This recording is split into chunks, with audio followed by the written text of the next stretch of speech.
Hello viewers, welcome back to my channel. इस video में मैं इंटरजेक्शन को फुल डिटेल के साथ डिस्कस करूंगी।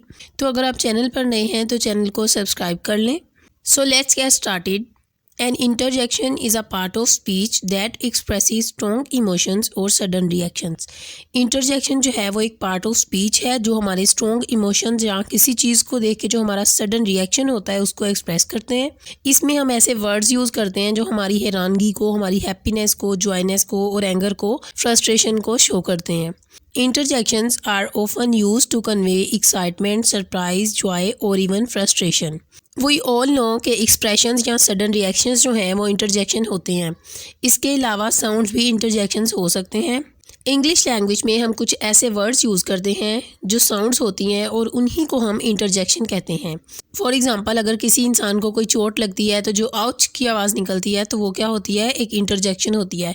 इसके अलावा हमने अक्सर देखा है कि जो एक्सक्लेमेशन मार्क है वही इंटरजेक्शन के वर्ड्स के साथ हम यूज़ करते हैं। यानी इंटरजेक्शन जो भी हम यूज़ करेंगे, जैसे वाओ है तो इसके बाद हम एक्सक्लेमेशन मार्क लगाते हैं।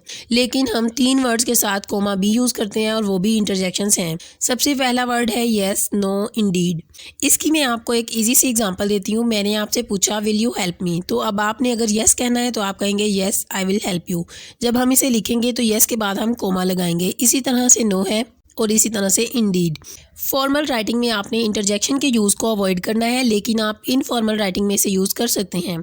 फॉर्मल राइटिंग जैसे कोई बिजनेस पर्पस के लिए कुछ लिख रहे हैं, कोई ऐसे है या कोई पेपर अटैम्प्ट कर रहे हैं, तो आपने उसमें इंटरजेक्शंस का यूज़ जो है वो मिनिमाइज रखना है। इंग्लिश लैंग्वेज में हमारे पास डिफरेंट इंटरजेक्शंस हैं, जैसे वाओ है, इसी तरह से ओह नो है, इसी तरह से चीयर्स है और आउच है जो किसी पेन को शो कर रहा है। इसी तरह से अगर हमने किसी को खामोश करवाना है तो हम कहते हैं श्श। ये जो वर्ड है ये भी एक इंटरजेक्शन है।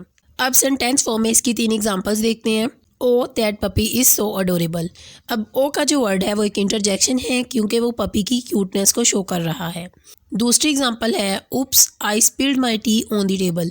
अब जो चाय है वो टेबल पर गिरी है और उसके बाद जो मेरा सडन रिएक्शन था वो मेरे मुंह से जो वर्ड निकला है वो क्या था, उप्स। इसी तरह से few I finally finished all my homework. अब ये किसी रिलीफ को शो कर रहा है कि फाइनली मैंने अपना होमवर्क ख़त्म कर लिया है। तो ये मेरे पास डिफरेंट इंटरजेक्शंस हैं जो इंग्लिश में यूज़ होते हैं। तो ये थी मेरी आज की वीडियो जिसमें मैंने इंटरजेक्शन को फुल डिटेल के साथ डिस्कस किया। अगर आपको वीडियो अच्छी लगी हो तो चैनल को सब्सक्राइब करना बिल्कुल मत भूलें। Thank you so much for watching.